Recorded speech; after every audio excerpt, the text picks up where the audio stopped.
Gabrielle and I am an INTP, and today I'm going to talk about how minimalism has impacted my life and why I think every INTP should be a minimalism. Now, even though it isn't for everyone, some people just find happiness through having an excessive amount of items.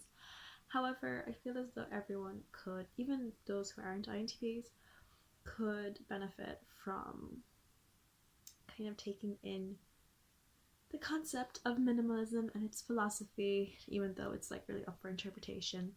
The way I see it is minimalism is not to do with buying super squeaky clean objects and having no furniture in your house. I feel as though it is to be sensible about what you spend, be clever about the things you have, and know that at the end of the day, you're not going to remember what iPhone you had when you were like, I don't know, 16. But you are going to remember the memories that you had with the people you love and the places that you wanted to explore. Now, I wasn't always a minimalist.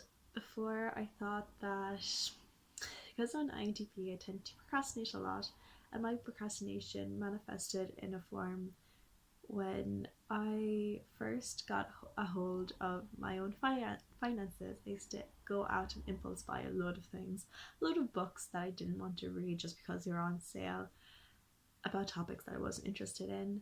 And that took a toll on my pocket, obviously.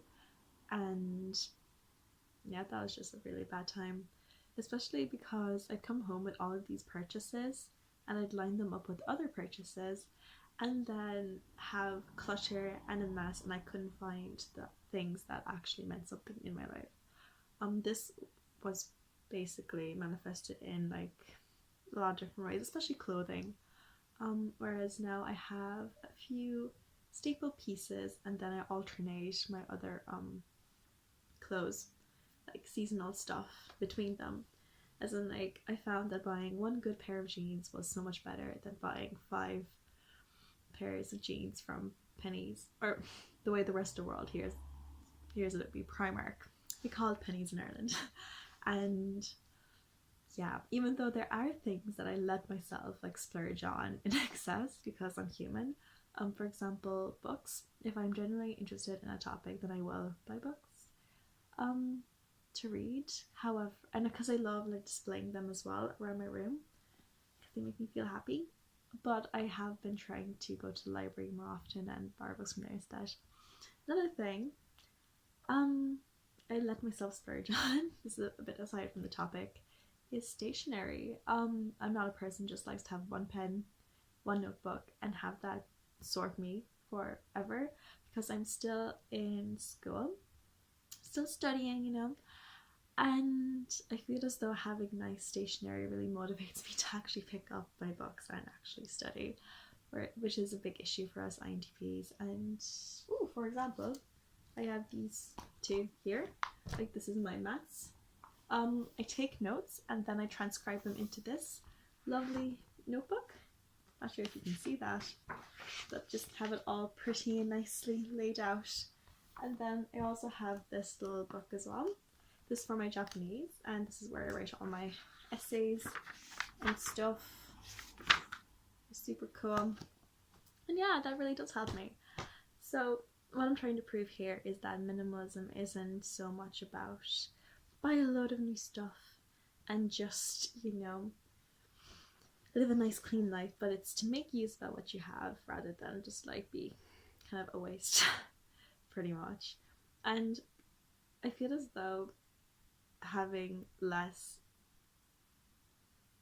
meant that I didn't have as much problems with being a mess really, because I know that everything has its own place now and I don't have to constantly search through clutter to find what I need, which actually doesn't sound like that big of a deal. But when you're an INTP, us INTPs know that we get really messy, and not having the stress of clutter actually made me a lot more productive and a lot more good. It feels good to be good.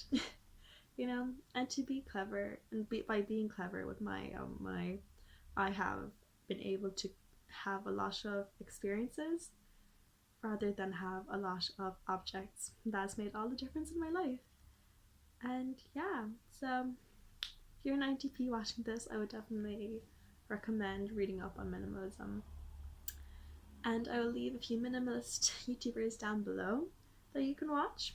And I hope I've inspired you to do something, because I would really definitely recommend it. Yeah, so goodbye.